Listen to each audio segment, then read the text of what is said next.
নমস্কার বন্ধুরা, আমি পারমিতা।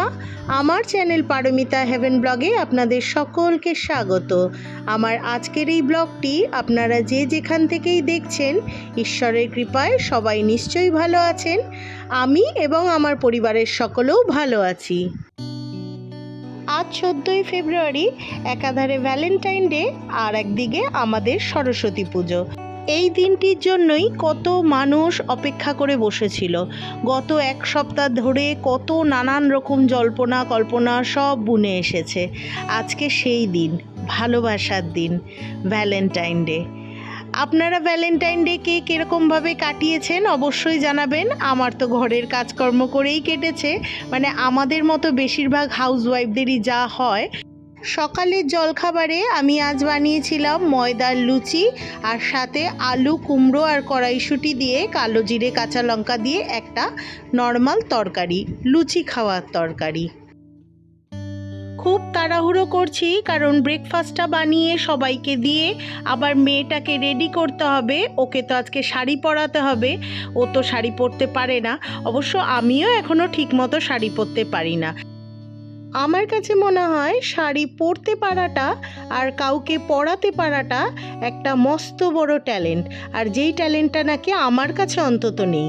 কারণ শাড়ি পরার জন্য প্রচণ্ড ধৈর্য লাগে, সময় লাগে, খুব যত্ন সহকারে শাড়ি পরতে হয়। লুচিগুলো সব ভাজা হয়ে গিয়েছে।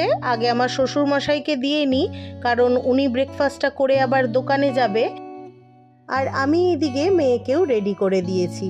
এই যে সুন্দরী যাচ্ছে স্কুলে এখন। লিও ওকে পৌঁছতে যাচ্ছে, স্কুলে ফোন করে জানতে পেরেছে 11টার থেকে পুজো। এই এখন ওকে নিয়ে যাচ্ছে। কেমন লাগছে বলবেন হ্যাঁ আমার সুন্দরীকে? এই যে সেজে গুজে এখন চললেন। পরে ওর পাপা গিয়ে নিয়ে আসবে, এখন ওর দাদা গিয়ে দিয়ে আসছে। সবাই একে একে বেরিয়ে গিয়েছে। এবার আমি আমার ঘরের কাজে মন দিই। রান্নাবান্না এখন একটু পরে করব, কোনো তাড়াও নেই।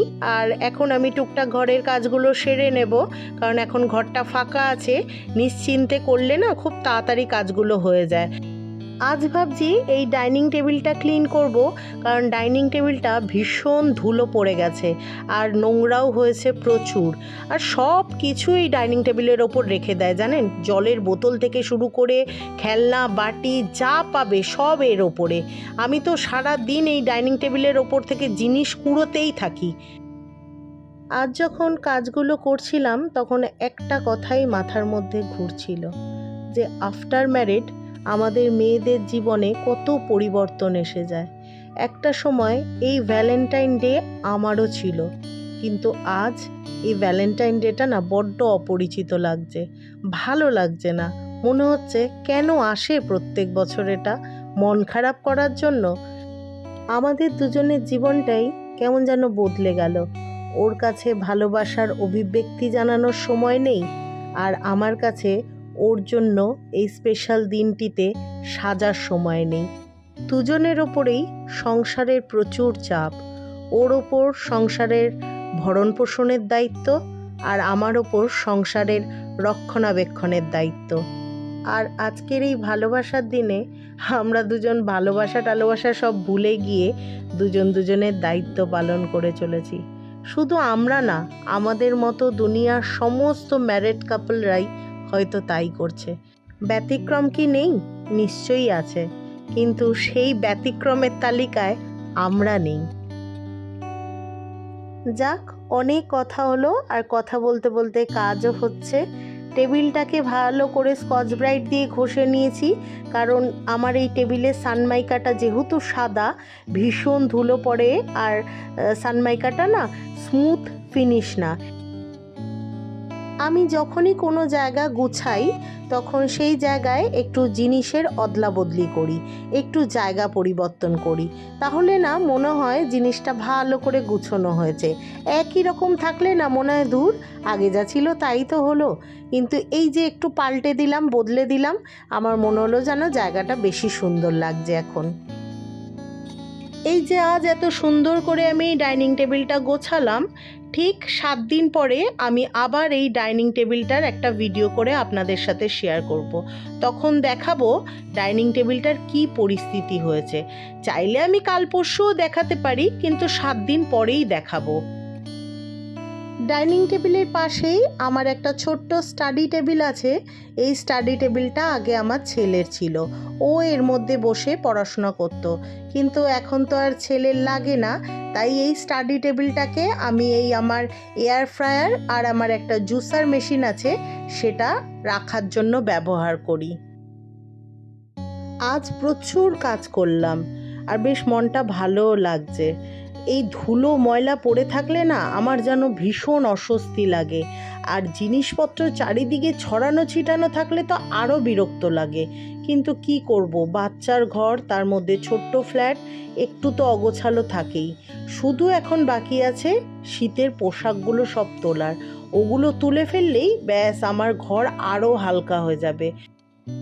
এবার রান্নাঘরের দিকে যেতে হবে, একটু মাছ বের করে নেব। তো আজকে পাবদা মাছটা করব না, আজকে একটু পমফ্রেট মাছের ঝাল বানাবো। মাছটা এখন একটু গলুক, সকালে বের করে দিলে ভালো হতো, খেয়ালই ছিল না, কাজের ধুনকিতে মাথাতেই ছিল না। এখন এটা গলতে আবার কত সময় লাগবে। ব্রেকফাস্টের বাসনগুলো ছিল, এখন সেগুলোই ধুয়ে মেজে নেব, কারণ এখন যদি না মাজি পরে আরও বাসন বেরোবে রান্না করতে গেলে, আর একবারে অনেক বাসন হয়ে গেলে না তখন মাজতে ভীষণ কষ্ট হয়। আর আজকে আর কালকে দুদিন আমার যে হেল্পিং হ্যান্ড আছে সে আসবে না, বলে গেছে, সে ছুটি করেছে। এবার কিছু তো বলতেও পারি না, ওর মাসের 4টে ছুটি বাঁধা, সেটা তো নেবেই, ওটা ওর প্রাপ্য। তাই এখন বাসন আমাকেই ধুতে হবে, তাই যা বেরোচ্ছে 2-4টে করে ধুয়ে ফেলছি, একবারে জমতে দিচ্ছি না। বাসনটা ধুয়ে ভাবছি আগে ভাতটা বসিয়ে দেব, আর ভাত হতে হতে আমি আরও একটা কাজ করে আসব যেটা নাকি খুব ইম্পর্ট্যান্ট। আর সেটা হলো আমার মেয়ের এই বছর, মানে চলে যাওয়া বছর, ক্লাস 4-এর বইগুলো সব গুছিয়ে বেঁধে এক জায়গায় রেখে দেওয়া। কারণ এই বইগুলো তো আর কাজে লাগবে না, আর নতুন বই আসবে, সেই বইগুলো রাখার জায়গা করে দিতে হবে। তাই এগুলো এখন আপাতত সরিয়ে দেব। বইগুলো কাউকে দিতেও পারবো না, কারণ ওদের স্কুলে প্রত্যেক বছর সিলেবাস থেকে শুরু করে বইপত্র সব চেঞ্জ করে দেয়। মানে আমি যদি চাইও যে যারা 3 থেকে 4-এ উঠছে তাদের এই বইগুলো দিতে, কিন্তু তাদের কোনো লাভ হবে না, কারণ তাদের যে নতুন সিলেবাস অনুযায়ী বই দেবে সবই অন্যরকম হবে। আজকের মতো আমি ব্লগটা এখানেই শেষ করলাম। যদি আপনাদের কিছু ভালো লেগে থাকে তাহলে অবশ্যই একটা লাইক কমেন্ট করে দেবেন, আর যদি চান আমার চ্যানেলটির পাশে থাকতে, আমার সাথে থাকতে, তাহলে আমার চ্যানেলটিকে একটা সাবস্ক্রাইবও করে দিতে পারেন। আর যারা অলরেডি এটা করে দিয়েছেন তাদের জানাই অসংখ্য ধন্যবাদ। আজ তাহলে আসি, আবার দেখা হবে আপনাদের সাথে আগামীকাল একটি নতুন ব্লগ নিয়ে। ভালো থাকবেন, পরিবারের সকলকে ভালো রাখবেন। টাটা।